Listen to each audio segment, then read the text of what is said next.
Hi guys, it's Mandy from Mandyleeplays. To start off, I want to acknowledge that I am currently playing Expedition 33 and I am loving it. The game is just phenomenal. But this is not a review for Expedition 33. I don't know what world some people were living in when Expedition 33 came out and they're like, oh my god, turn-based RPGs are back, baby. And I'm over here thinking like, they never left, fam. If you're loving Expedition 33 and are still yearning for some good turn-based JRPGs, then listen to this video because I'm gonna give you 7 awesome turn-based RPGs that were never dead. They were always there, but you know, some people might not know about them. I do want to add though that if you're loving this video and would like to see more, then consider subscribing for all things RPGs, JRPGs, and even discussion surrounding the gaming industry. Also, if you end up liking this video, then please don't forget to hit that like button. It helps the video out a lot. So without further ado, let's get into the video. The first one on the list is Paper Mario: The Thousand-Year Door. This game, out of any of the other games, are funny enough the most alike when it comes to Expedition 33 and its gameplay. I want to say the other Paper Mario games because the gameplay changes with each entry, but I can guarantee you will love The Thousand-Year Door. It's fantastic for a lot of reasons. It's my personal favorite Paper Mario game in the entire series, but why is it alike with Expedition 33? Well, the gameplay has a turn-based mechanic, but also relies on prompt-to button presses and quick snap reactions, and you gotta rely on those QTE moments. The game is full of so much personality.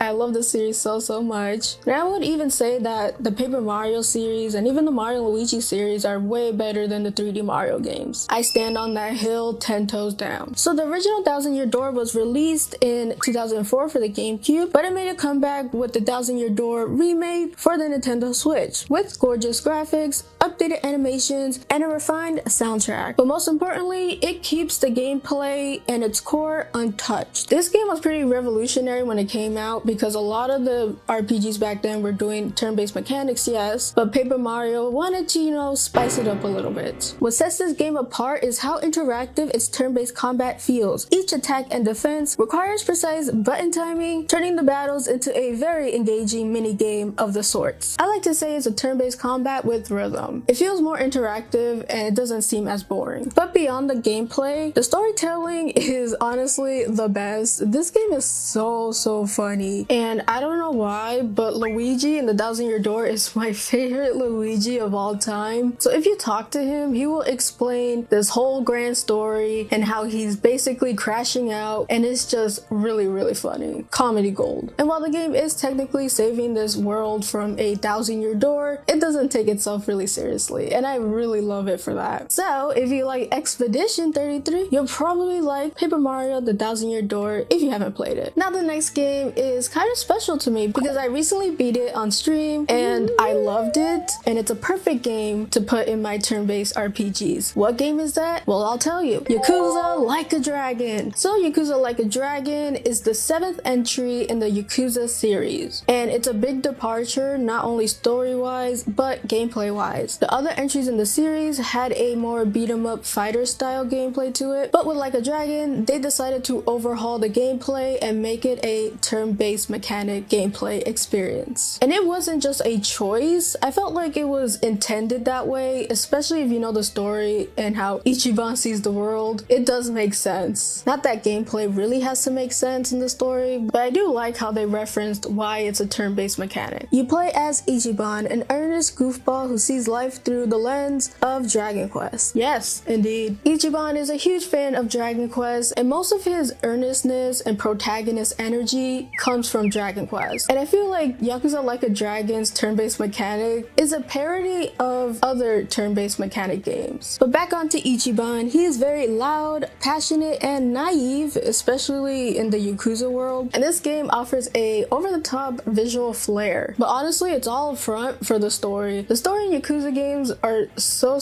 polarizing because it will have you on your heartstrings in one moment and then make you laugh out loud in the next moment. And I feel like Yakuza is a perfect example of having a story that takes itself seriously while not taking itself seriously that much, especially with its storyline when it comes to politics. I won't get into politics, but I just want to say it's interweaving into the story naturally, and the side quests are just truly leagues of their own. A good example of this is the diaper one. The tonal whole dissonance of having this man struggle with having a child for the first time and supporting his wife, and then it turns into a whole diaper scenario. You know what they say? Peak cinema right there. When it comes to the gameplay, it is a turn-based JRPG, but it does have different things to really make it stand out. First thing is, you don't really have a zone to battle in. You kind of just battle out in the open. There's cars everywhere, there's people everywhere. The way they did it does make it feel more natural, though I did get hit by cars a lot. But hitting enemies with the car, that's really fun. Also, the job system is another huge highlight. The different jobs are just very funny, and a lot of them are like parodies of typical jobs that you'll see in a JRPG. And I do love the attention to detail when it comes to these jobs. So yes, I highly recommend Yakuza Like a Dragon. It is a fantastic story with fantastic characters and a very unique traditional gameplay mechanic. Now the next game matches a lot of Expeditions 33's flair and aesthetics, and that is with Metaphor Refantazio. Metaphor Refantazio is a new IP by Atlus, and if you guys don't know, Atlus are the people who develop Persona and Shin Megami Tensei. And while it's alike to its brethren, Metaphor is something different. The setting shifts from an urban Tokyo to a vast fantasy kingdom plagued by fear and inequality. Long story on that. I won't really get into the story because it'll be forever long, but yeah, you and your group of friends are just trying to compete in winning the throne. But really, the star of the show is the gameplay. Metaphor Refantazio's turn-based mechanic is refreshingly fast without losing its strategic edge. The big emphasis of the combat is to take advantage of the enemy's weakness to gain an extra turn for your advantage. But be warned, because the enemies could do exactly the same thing. So it really makes you think, and it keeps you on your toes throughout each battle. The gameplay, in my opinion, was very hard at first, but as you go through the game little by little and you get better at it, it does get really easier and it's very satisfying. So even though it's a turn-based mechanic and you have time to think, you're thinking, what should I do? Which attack should I use? And will it benefit me? If not, if the enemy does it, they could wipe out my whole party in one swing. It is definitely not a just click A. You really have to get invested and really think of your strategies. And they also added a job system of their own, and it's called the archetype system. And this job system is not like other class systems. With the archetype system, you can mix and match different classes that have the best synergy and what character really benefits from it. You could basically make any character into whatever type you want, though that will probably take a lot of time, so I don't recommend you do that. But the game does give you freedom to customize your characters and their classes, and you can really customize what kind of archetype fits for your playstyle. And while the impact of the game didn't have as much pop and circumstance like Persona 5, it still left a huge impact in the turn-based JRPG RPG genre, and it was actually nominated for Game of the Year, although they did lose to Astrobot, unfortunately. Also, the soundtrack is peak in my opinion, especially the battle music and that monk in the background rapping. That battle music slaps so much. Closing thoughts, I really do recommend Metaphor Refantazio. It is honestly something special. Alright, so this list wouldn't be as good if it didn't include a classic, because without these classic games, we wouldn't have the RPGs and JRPGs that we have now. And for this pick, I chose Dragon Quest III HD 2D Remake. I recently beat it and I really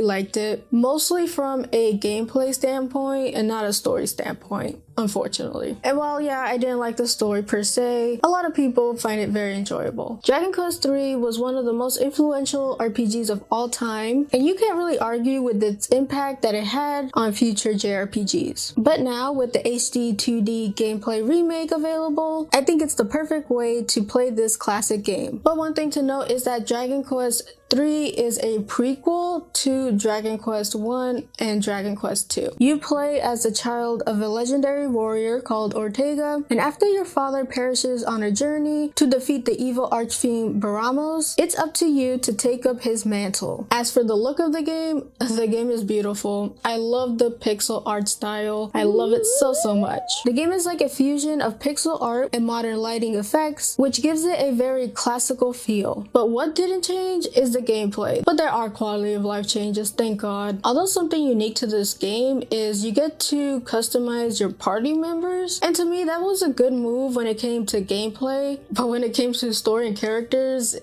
because essentially you go to this place where you could pick out different preset characters, you could change their jobs, hair, and outfit to fit your group. If you want a very classic feel with emphasis on turn-based gameplay, Dragon Quest III HD2D Remake is for you. So the next one on the list is a game that I want to mention something before we start. I was originally going to put the first game, but I decided to put the second game because it's only available on the Nintendo Switch, and it's still a really good game. So with all that being said, the next game is Bravely Default 2. I love the Bravely Default series, as see here. Adia is from that game. It's one of my favorite JRPG series of all time. The Bravely Default series has quietly become a modern champion of complex, satisfying turn-based design. Specifically talking about Bravely Default 2, but this could apply to any of the Bravely Default games. This game takes everything that make the classics great, like great tight combat, job systems, elemental weaknesses, and refines it into something fresh and different. And while it's not my favorite when it came to story, I still felt like it was a very good entry into the series. As for the gameplay, and this is more emphasized by the title of the game, Bravely and Default. Those two things are actually a mechanic in the gameplay, and this is where Bravely Default 2 truly shines. At the heart, the system is about momentum. You could default to basically defend and save up turns, or to brave, which you could spend multiple actions at once. So the game gives you the choice on, do you want to play it safe or take gambles? It's a very risk and reward system that keeps you on your toes throughout the whole game, and it has a certain tactical tension to it. But it's not only that, there's also the amazing job class system. There are a lot of different jobs with a lot of abilities, passive abilities, and in Bravely Default 2 you could have 2 jobs at the same time to really maximize your gameplay. It is truly fun, and this is more of an aesthetic thing on my end, but I love how the jobs have different costumes and it changes depending on who wears it. Oh my god, that is so cute. But anyways, don't let the cute art style get to you. This game could really kick your butt if you just go in without knowing anything. But overall, it's a very chill game that is not too easy, but it's not too hard either. The next game is a lot like Bravely Default, so much so that I consider them brothers or sister because they were made by the same dev team, and it has a lot of Bravely Default's mechanics. This game being Octopath Traveler 2. I'm gonna say this quickly, Octopath Traveler 1 is still amazing, highly recommend it, but if you want a more modern, faster paced kind of game with a better story in my opinion, then hit up Octopath Traveler 2, and don't worry about continuity or anything. Both of the Octopath Traveler games are set in a different world with different characters. I'm not gonna spend too long on this one, mostly because a lot of the elements from Bravely Default do apply here, but there are differences. First of all, the title of the game, Octopath Traveler 2. And you might be wondering, Octopath, do you play as an octopus? Well, no, you actually play as 8 different protagonists, with each character having their own story. To pull all this off, each character is split into different chapters, and you switch each perspective as you go through the chapters. And while you might not like one character, there are 7 different character stories that you could possibly like. From a narrative standpoint, the game is really different, but when it comes to the gameplay, you could tell that it takes a lot of elements from Bravely Default. So instead of using Brave and Default, this new mechanic uses Break and Boost. For example, there's this little shield next to an enemy, and if you hit them in their weakness, the shield goes down, and if they break, they get staggered and they can't really attack. And that's your cue to really go all out. When it comes down to it, Octopath Traveler 2 is such an amazing turn-based game that you should definitely try. It does have unique things, especially when it comes to the story. Now on to the last game, and that is Persona 5 Royal. There's probably a chance that most of you guys have played it, but just in case someone hasn't, please pick up Persona 5 Royal, especially after Expedition 33. And while I've played a lot of Persona 5 stuff to the point where I'm kind of tired of Persona 5 stuff, I can't understate how impactful it is when it comes to the turn-based JRPG genre. Before its release, the general narrative around turn-based combat was basically it's old-fashioned, out of touch, boring, kind Kind of like how people are realizing that turn-based RPGs never left. That's the same sentiment a lot of people had with Persona 5. Persona 5 was praised by its brilliant strategic battles, relationship system, and stylish menus. Something that Atlus would use to great effect for its future projects and remakes for different Persona games. At its core, Persona 5 Royal is a story about rebellion, but against people who are corrupt and abuse their power. I feel like nowadays, the Phantom Thieves would be really handy. So for the story, it's very cool. I'm not gonna go too deep into it because the main reason I'm here is to talk about the gameplay. Combat-wise, Persona 5 Royal doesn't just make turn-based combat engaging, it makes it feel fast, exciting, and stylish. And there's a little bit of monster catching in Persona games because the series is basically an offshoot of Shin Megami Tensei, and also there's the Velvet Room where you could fuse personas to make new ones and a lot of different other cool stuff. But mostly for the main meat of the game, you control your persona. Combat revolves around exploiting weaknesses. If you hit an enemy's weakness, whether it's elemental or status or weapon, you'll knock them down and you'll gain another turn. Chain enough hits and you could unleash a devastating all-out attack. Or you could just negotiate with the demon, which has very funny dialogue, by the way. It's up to you, and each enemy is different, so watch out. If the negotiation goes bad, then they have an extra turn. And I love the all-out attacks in Persona 5 Royal specifically. They're so extra. I love it. Persona 5 is a fantastic turn-based RPG, and I would consider it one of the more revolutionary JRPGs of modern times because it got a lot of people looking at turn-based RPGs again. So that is it for today's video. Hopefully you guys learned new games that you could play, that turn-based mechanics are not dead indeed. They were always there and will always be there. It's one of my favorite subgenres in the RPG genre, and I feel like a lot of people just gotta give it a try. Please tell me your favorite turn-based RPGs or any recommendations for me for turn-based RPGs. I would greatly appreciate it. I know there's a lot out there. If you like this video, then please hit that like button, and if you like my content and would love to see more JRPG goodness, then